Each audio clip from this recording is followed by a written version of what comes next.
We done? We go? Nakuwa goi. Oh, maswaje. Vizuri.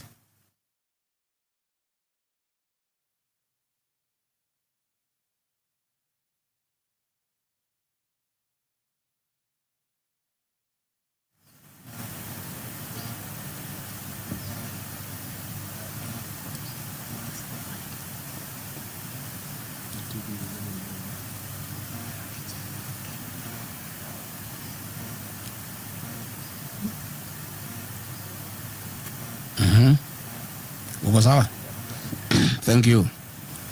Dear Kenyans, members of the press, first I want to express my greatest thanks to Almighty God for the far we have been over for the last nearly 2 years since my legal removal from office in October 2024. Those nearly 2 years of being condemned and hard have not been easy. We have had an opportunity before a 3-judge bench of the High Court, whose unfavorable decision is now out, but the fight is still on. To my family, Reverend Dorcas Rigathi, my sons Kevin and Keith, I thank you most sincerely for standing with me all through. To the millions of Kenyans who have stood with me in solidarity, I say thank you, and I'm greatly indebted to you. To my legal team led by Senior Counsel, Honorable Paul Moite, I want to sincerely thank you for your great representation. Your strategy, professionalism, and dedication made all the difference. I also thank the several independent counsels who litigated various petitions on this on behalf of Kenyans. I'm incredibly grateful to have had you on my side and the side of Kenyans. To the millions of Kenyans who believed in me, stood with me every step of the way, I cannot thank you enough. My heart is full. Your love has been overwhelming. To my core principals, Honorable Stephen Kalonzo Musyoka and Eugene Wamalwa, before, during, and after the impeachment, you have been with me every step of the way. To my core principals of the United Alternative Government, you have been a family to me. To the senators and MPs from across board who stood with me, you are harassed, intimidated, but refused to succumb to bribery. May God bless you. The journey has just begun. To the innocent civil servants, including gardeners, cleaners, tea girls, office messengers, who suffered the brunt of this regime, you are harassed, intimidated, threatened, and embarrassed. Justice will be served one day. This ruling was about you. I know it still pains you, but I thank you very much for standing with me and my family all along. May God bless you and your families most sincerely. We stand here today with tremendous respect to the judiciary of our country. While we respect the ruling of the High Court, we totally and fundamentally disagree on the interpretation of the law and application of facts. The long-standing legal principle of natural justice and the right to a fair hearing has been trashed and ignored in broad daylight. What a sad day for those whom have undergone this in the past and those who face the same in future. We shall proceed to file an appeal at the Court of Appeal on the decision and hope that justice shall prevail. The framers of the Constitution provided for an appellate and Supreme Court. We believe we shall fight to get justice one day. Dear great people of Kenya, just like the millions of you, I'm shocked by the 350-page decision of the 3-judge bench of the High Court of Kenya, pronouncing itself and holding that my right to fair hearing under Article 50 of the Constitution was violated, and then ironically purporting to uphold the impeachment.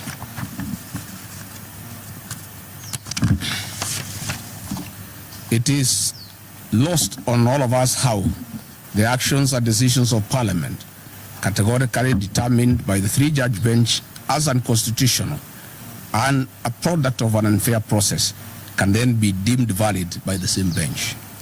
Those contradictions are an abuse to the intelligence of the people of Kenya who are following the process and the judgment many hours on.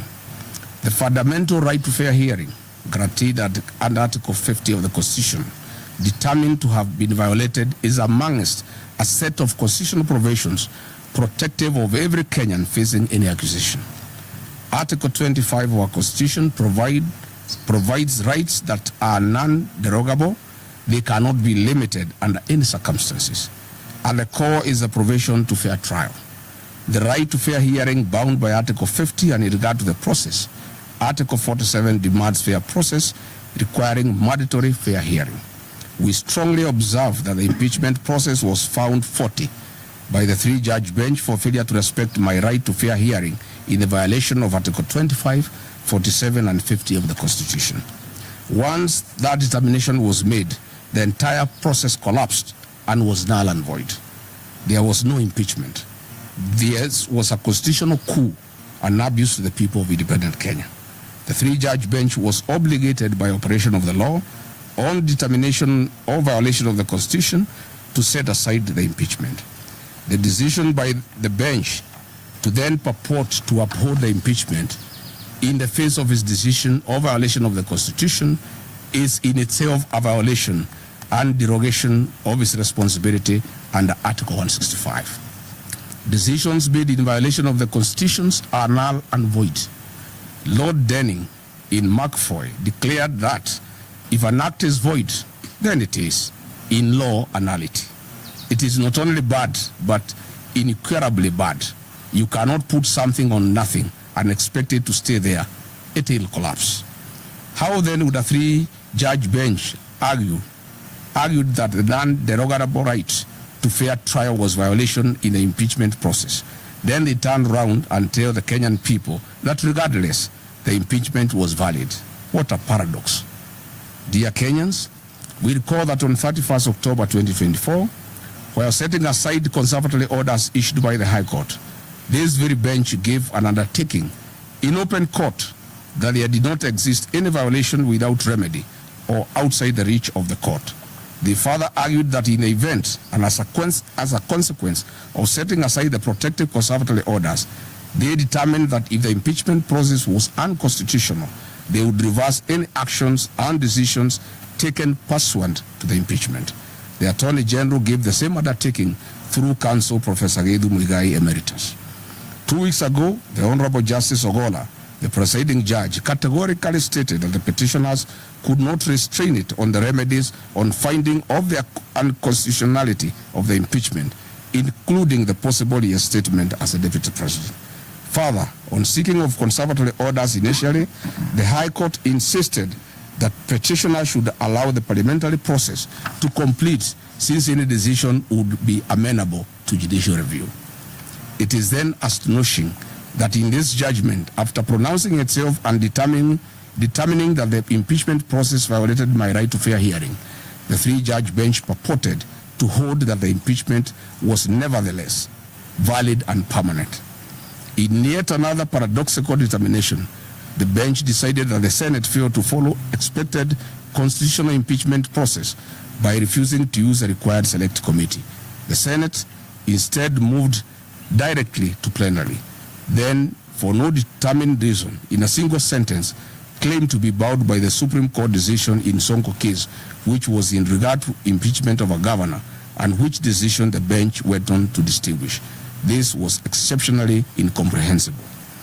Dear Kenyans, in this regard, earlier today, I held a consultative engagement with my legal team led by Senior Counsel Paul Kibuge-Muite, and we have clearly analyzed the judgment and have instructed them to challenge this judgment at the Court of Appeal. For avoidance of doubt, I moved to the High Court to fight for my rights and those of Kenyans who participated in the 2022 general elections that have been violated. My prayer was to seek the quashing of an illegal process of impeachment.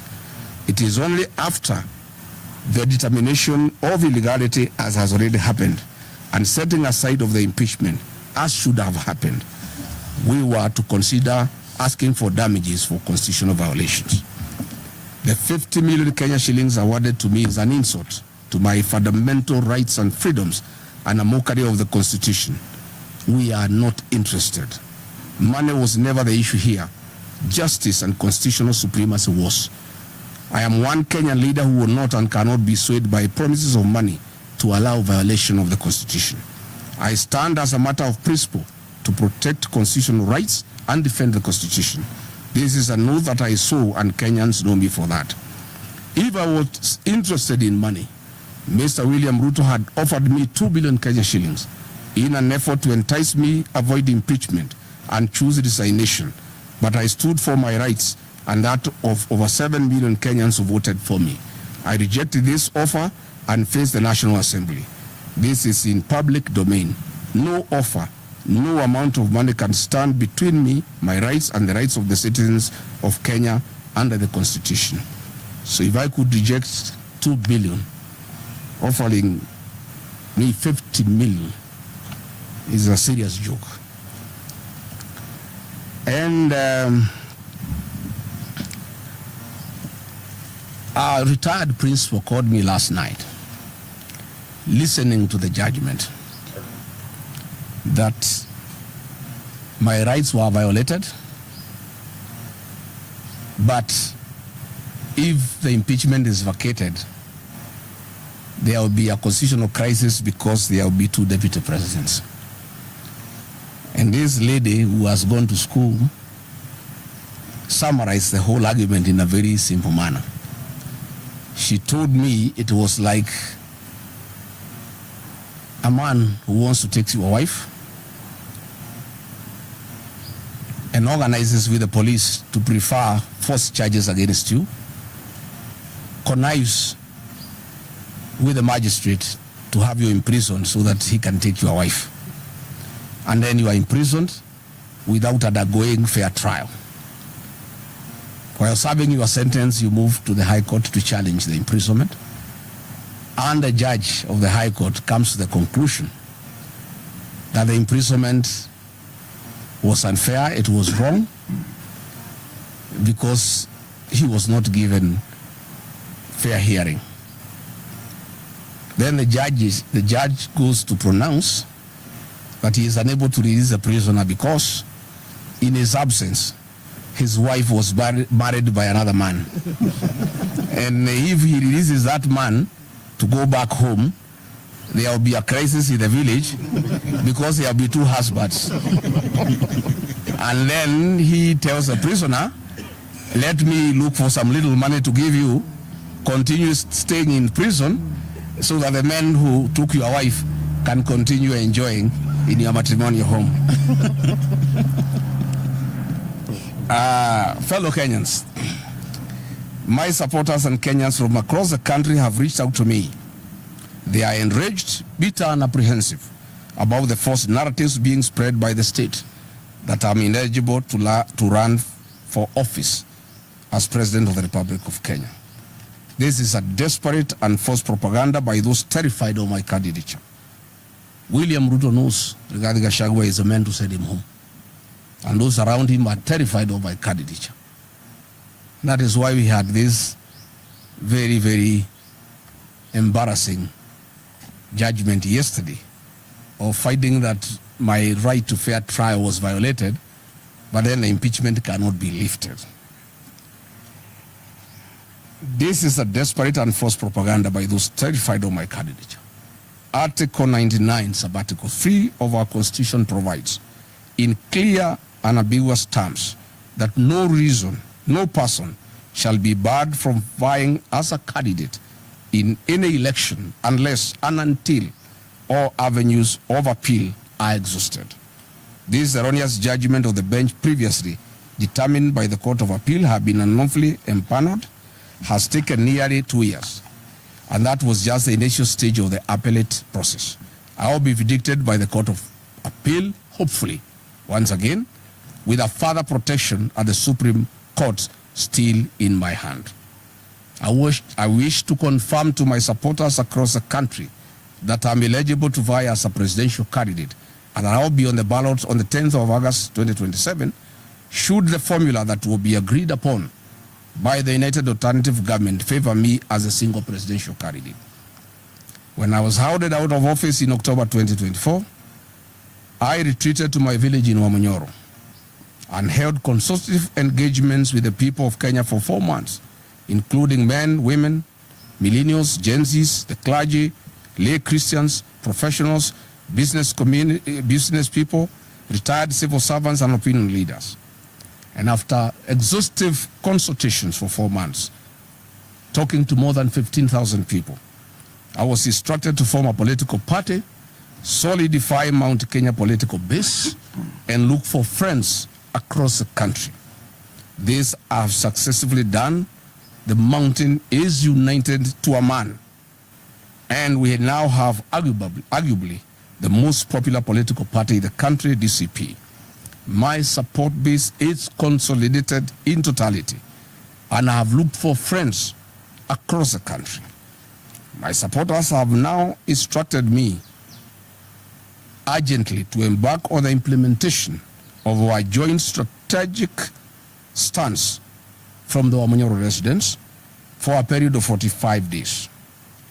After a tour of Western Kenya, where I want to go and support my deputy party leader, Cleo Malala and Eugene Wamalwa over the weekend, from Monday, I'll come in Wamanyoro village for 45 days to start exhaustive and extensive consultations with my supporters and opinion leaders and stakeholders on the formula of identifying a single presidential candidate to face President William Ruto.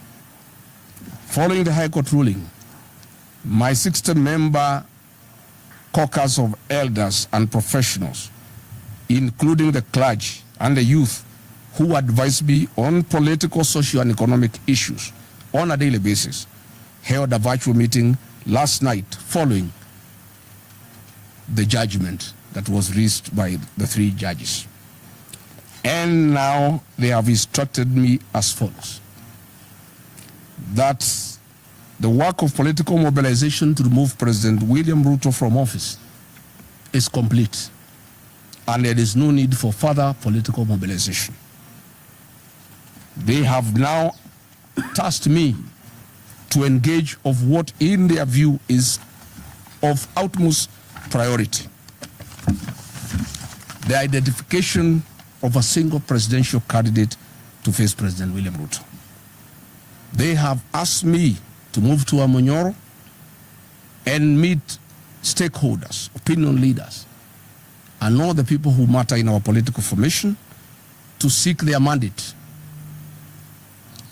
and authority to initiate negotiations with my core principles with a view of identifying a single presidential candidate. They have instructed me that having a single presidential candidate against President William Ruto is not negotiable and is the only way to liberate this country. And they have asked me to stick to that commitment.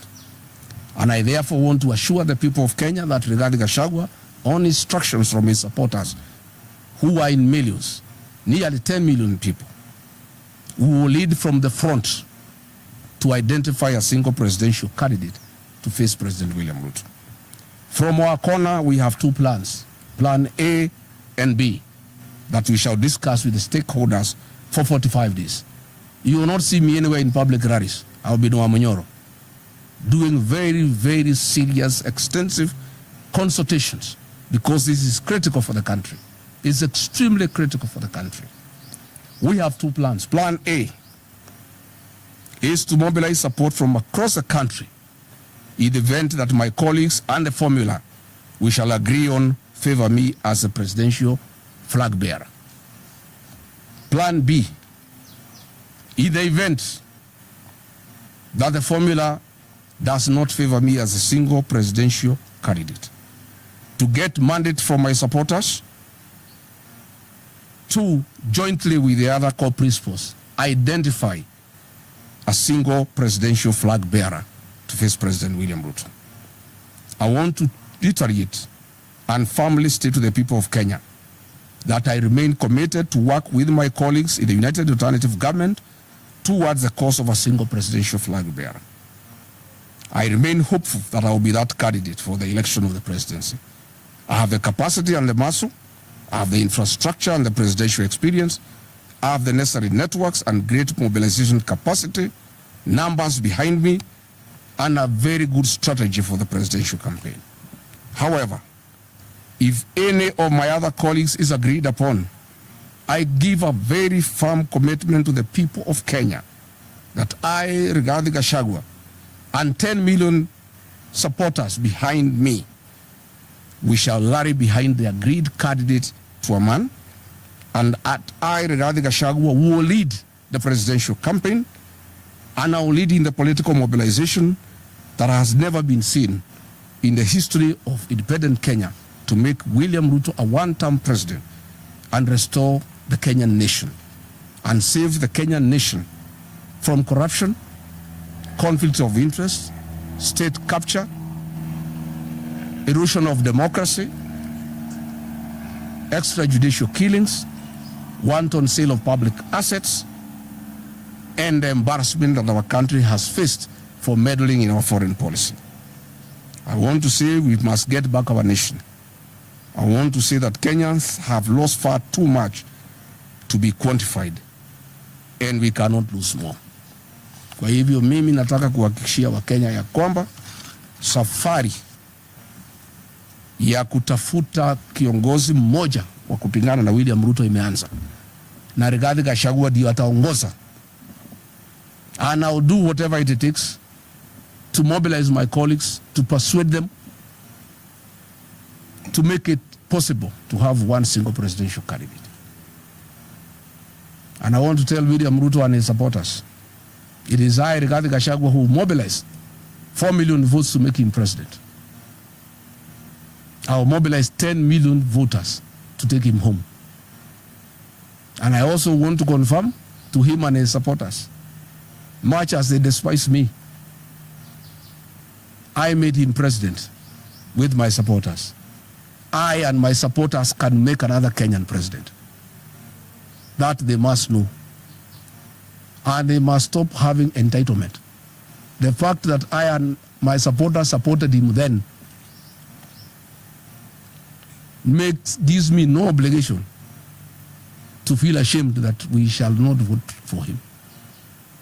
I want to confirm that if I'm not the flag bearer, I and my supporters will support another Kenyan. And I am committed. And I will do whatever it takes with my colleagues to make sure there is no division within the opposition, to make sure that everybody moves along, to persuade all my supporters to move along with me, that in case it is not me, I'll persuade all my supporters. All my supporters, including President Uhuru Kenyatta, who is my supporter, that all of us from our support base will put our vote in one basket in favor of the agreed presidential candidate, be it Rigathi Gachagua, be it Kalonzo Musyoka, be it Fred Matiang'i, be it George Natebea, be it Eugene Wamalwa, be it Edwin Sifuna, be it Martha Karua, it does not matter. Once we agree, and we shall agree, and I can tell you the commitment is total, we shall move on. I have left the issues of court now to my lawyers. I have no other responsibility from today. It is to make sure that we have one single presidential candidate against President William Ruto. Once that is achieved, I will then get back to the ground and start political mobilization. But in the meantime, after this weekend when I go to Western, you will not see me again in political mobilization. We are moving now into the phase of strategy to identify one single presidential candidate, and then after that is done, we start the work of political mobilization. Asanteni sana. Hakuna maswali. Nafikiri is very clear. Yeah, bana. It's very clear. It's clear. Karibu.